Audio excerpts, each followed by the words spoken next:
There is no shortage of post-apocalyptic stories out there to consume before the actual apocalypse takes place, and even then you'll be a skeleton patiently waiting for someone to finally make a third 28 Days Later film.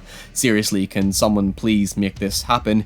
Anyway, to nail down one definitive story that confidently summarizes the broad symbolism of this particular subgenre isn't really all that hard. All you have to do is go back to the very inspiration behind the ultimate zombie classic that practically pioneered everything you need to know about apocalyptic storytelling: George A. Romero's Night of the Living Dead. Night of the Living Dead is a juggernaut when it comes to the horror genre, not just because it coined the mainstream definition of a zombie, but because it encouraged this pure deviance when it came to subject matter. I've already covered the taboo nature of Living Dead's cultural and historical subversion surrounding race and politics in a previous video, yet what got under people's skin in a broader sense was how it encompassed this underlying fear of the world just seemingly falling apart and turning violent on itself. Despite being far from a new idea, it brought a certain domestic intimacy that was rarely seen in other Cold War-inspired horrors out there. While creature features of the era used exaggerated symbolism, Living Dead was more nuanced in its provocative nature, showing that the monsters outside aren't really as much of a threat as the monsters inside. That is, humans, being inherently selfish creatures, can so easily resort to violence and desperate means to protect themselves that unravels everything we take for granted about civilized humanity, blah blah. Of course, as you saw in my videos on previous exploitation films like The Hills Have Eyes, 70s horror was co-defined by this very discourse surrounding what civilization really meant and how war, conflict, and social unrest brought us closer to self-annihilation than we fear to realize. Now, getting back on topic, Night of the Living Dead's inspiration was one of the first popular mainstream takes on what has now become the tired, almost comedically overused cliche of man is the real monster.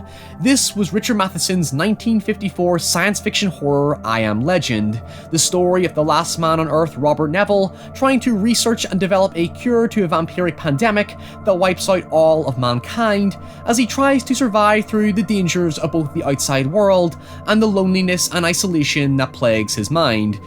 You see what I mean by cliche. So let's talk about it.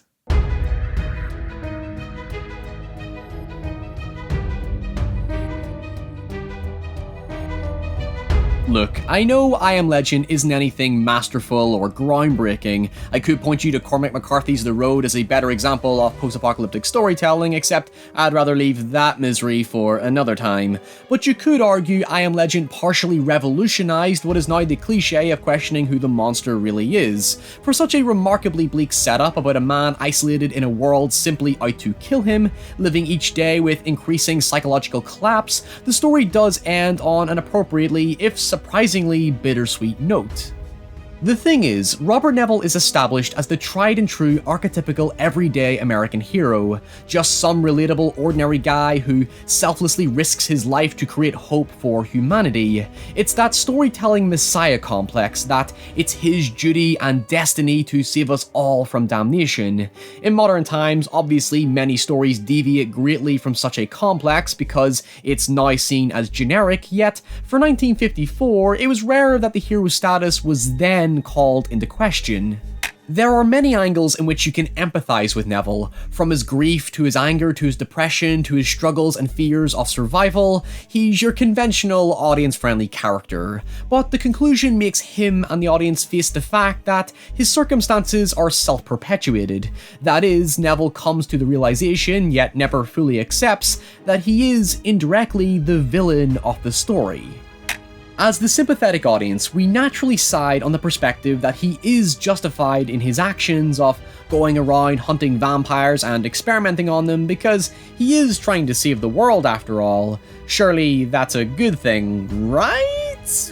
Well, it comes back to cynicism later fiction soon began to cultivate, in which real-world war, conflict, and divide made us question how much of our morality is a fabrication to make us feel like the good guys, when really we've nearly destroyed each other on multiple occasions.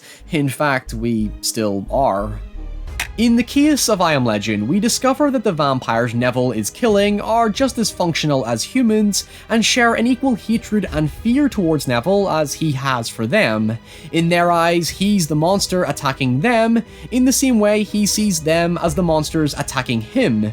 Both sides are on equal standing, and what takes it a step further is how the story uses the conventions of the fantasy fiction template that humans are good and monsters are bad, and completely subverts it in such a way that while narratively speaking, Neville is the hero of his own story, in the context to what the world has become, he fits closer to the premise of the monster. Essentially, the title of the story, I Am Legend, is rooted in this one idea. Robert Neville is the boogeyman, the Baba Yaga, the monster that hides under your bed, the creature that lurks in the shadows, insert whatever other urban myth you want to compare him to. Basically, he's the true threat to this world because, well, it's not his world anymore. If you become the last of your kind, if the world literally turned against your species and left you on the brink of extinction, can you really blame it for maintaining the natural order? That is, the survival of the fittest. By legend, Neville has made a name for himself, not as a savior like all the other heroes that he can be compared to, but as the last monster of his kind. Almost like an historical footnote in the negative side of history, that is, a history of war, conflict, and the constant fear generated by a power race.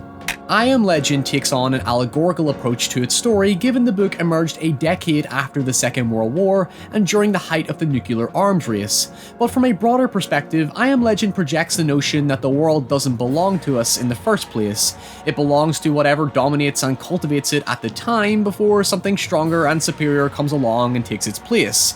As we watch Neville constantly strive to save the world, what we don't consider is that he's effectively fighting a worthless cause. He's the one going around hunting creatures and experimenting on them, needlessly wasting lives in the process to save a species that doesn't need saving, or at least can't really be saved. The significant point is this: humanity isn't gone, it just changed. Changed in such a way that the problem for him is that he doesn't want to be a part of what it's become. He's conservative on the idea that he's not the one who needs to adapt. His behavior is pretty much contextually selfish and ignorant. The generation he represents is no longer the dominant species. In a way, he doesn't really have any bargaining power. In his eyes, a radically new species has infiltrated and infected the seemingly outdated one, so that gives him a lot less leeway in how to approach the situation, which can also be used as a template to reflect many social and political changes in America at the time, but it's up to you how you wish to interpret it.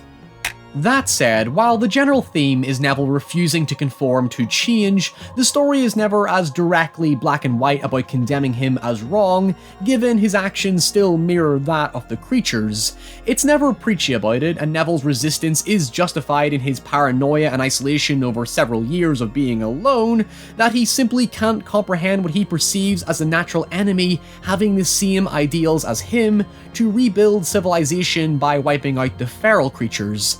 I mean, they both want the same thing, but Neville, being totally consumed by the same unchanged attitude and beliefs, can't accept the creatures as anything like him. They are always going to be monsters to him, and they will always feel the same way about him as well, leading to Neville choosing to take his own life rather than let this new civilization take it from him.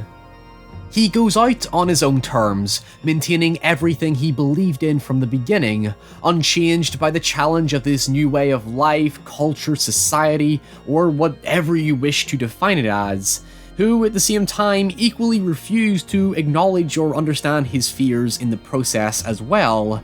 Matheson's approach to the story isn't about good versus evil or distinguishing right from wrong. It shows how civilization in any shape or form effectively can't be in total peace. There will always be conflict, divide, and war. It's somewhat a contradiction to the morals the civilized creatures proclaim. If Neville is a representation of death and destruction to them, they're ultimately using the same methods against him too, and vice versa in the way he sees them as the representation of death and destruction. Now, before we finish, I know this video has talked exclusively about the book, so let's take a second to address the 3 core film adaptations: The Last Man on Earth, Omega Man, and Will Smith Kills a Dog.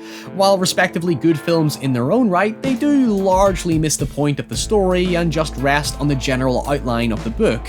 Last Man on Earth is technically the most faithful, but never profoundly relates to real-world conflict to avoid becoming a controversial film.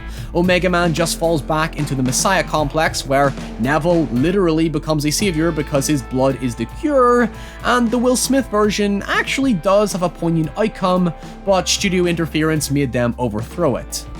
In the 2007 version, Neville sacrifices himself to kill the creatures so the cure can be passed on. You know, basic Hollywood stuff. But in the director's cut, it's revealed the alpha male chasing him was looking to get back his lost love, who Neville was experimenting on, symbolized by a butterfly that appears as a recurring motif to the story.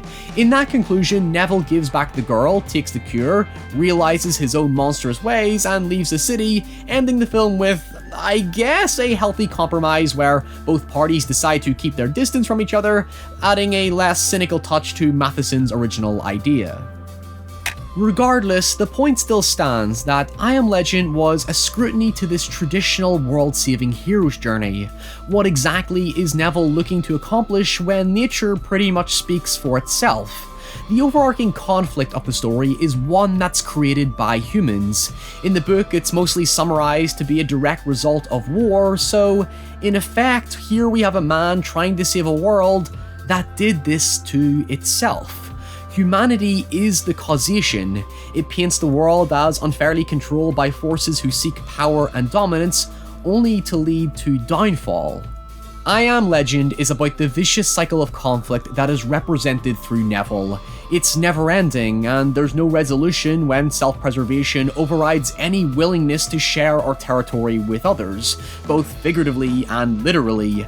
It's not saying we're evil for not being open, it understands our anxieties about the outsider, yet in a day and age when the loudest people out there want to force their morals and self-proclaimed good nature onto others to make themselves feel better, it's helpful to be reminded by the occasional cynic that, at the end of the day, we're all really just a bunch of bastards in disguise.